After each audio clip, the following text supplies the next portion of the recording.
اعوذ باللہ من الشیطان الرجیم، بسم اللہ الرحمن الرحیم۔ ناظرین، میری آج کی یہ ویڈیو شب قدر کے بارے میں ہے، لیلۃ القدر کی رات۔ شب قدر کیا ہے، لیلۃ القدر کیا ہے اور شب قدر کی فضیلت قرآن و حدیث کی روشنی میں کیا ہے، اور شب قدر کون سی رات ہے، رمضان شریف کی کس رات کو شب قدر کہتے ہیں، اس سب کے بارے میں آپ کو اپنی اس ویڈیو میں بتاؤں گی۔ رمضان المبارک کی راتوں میں سے ایک رات شب قدر کہلاتی ہے، جو بہت ہی قدر و منزلت اور خیر و برکت کی حامل رات ہے۔ اسی رات کو اللہ تعالیٰ نے 1000 مہینوں سے افضل قرار دیا ہے۔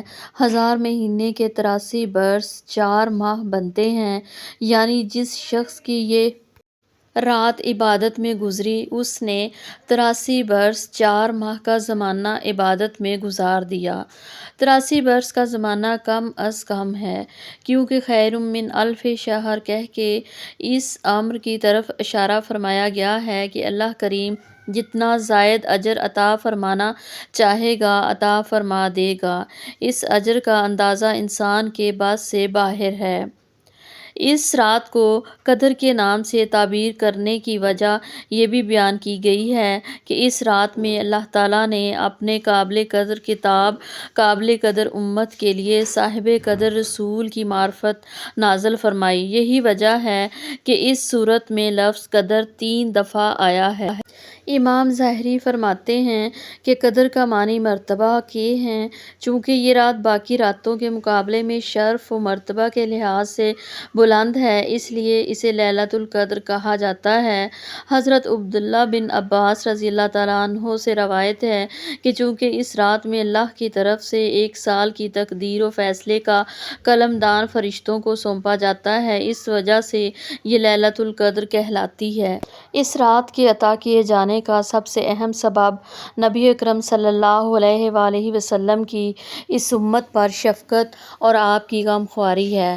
موطا امام مالک رحمۃ اللہ علیہ میں ہے کہ جب رسول پاک صلی اللہ علیہ وآلہ وسلم کو سابقہ لوگوں کی عمروں پر آگاہ فرمایا گیا تو آپ نے ان کے مقابلے میں اپنی امت کے لوگوں کی عمر کو کم دیکھتے ہوئے یہ خیال فرمایا کہ میری امت کے لوگ اتنی کم عمر میں سابقہ امتوں کے برابر عمل کیسے کر سکیں گے۔ جب اللہ تعالیٰ نے آپ کے مقدس دل کو اس معاملے میں پریشان دیکھا تو فرمایا، پس آپ صلی اللہ علیہ وآلہ وسلم کو لیلۃ القدر عطا فرما دی، جو 1000 مہینے سے افضل ہے۔ اس کی تائید حضرت ابن عباس رضی اللہ تعالیٰ عنہ سے روایت ہے کہ آپ صلی اللہ علیہ وآلہ وسلم کی بارگاہ اقدس میں بنی اسرائیل کے ایک ایسے شخص کا تذکرہ کیا گیا جس نے 1000 ماہ تک اللہ تعالیٰ کی راہ میں جہاد کیا تھا۔ تو آپ صلی اللہ علیہ وآلہ وسلم نے اس پر تعجب فرمایا اور اپنی امت کے لیے آرزو کرتے ہوئے جب یہ دعا کی کہ اے میرے رب، میری امت کے لوگوں کی عمریں کم ہونے کی وجہ سے نیک اعمال بھی کم ہوں گے، تو اس پر اللہ تعالیٰ نے شب قدر عنایت فرمائی۔ ایک اور روایت یہ بھی ہے کہ ایک مرتبہ نبی اکرم صلی اللہ علیہ وآلہ وسلم نے صحابہ کرام کے سامنے مختلف شخصیات، حضرت ایوب، حضرت زکریا، حضرت حزقیل، حضرت یوشع علیہ السلام کا تذکرہ کرتے ہوئے فرمایا کہ ان حضرات نے 80 سال اللہ تعالیٰ کی عبادت کی اور پلک جھپکنے کے برابر بھی اللہ تعالیٰ کی نافرمانی نہیں کی۔ صحابہ کرام کو ان برگزیدہ ہستیوں پر رشک آیا۔ امام قرطبی لکھتے ہیں کہ اسی وقت حضرت جبرائیل علیہ السلام آپ صلی اللہ علیہ وآلہ وسلم کی بارگاہ اقدس میں حاضر ہوئے اور عرض کی، اے محمد مصطفیٰ صلی اللہ علیہ وآلہ وسلم، آپ کی امت کے لوگ ان سابقہ لوگوں کی 80 سالہ عبادت پر رشک کر رہے ہیں، تو آپ کے رب نے آپ کو اسے بہتر عطا فرما دیا ہے۔ اور پھر قرأت کی، انا انزلناہ فی لیلۃ القدر۔ اس پر رسول خدا صلی اللہ علیہ وآلہ وسلم کا چہرہ اقدس فرط مسرت سے چمک اٹھا۔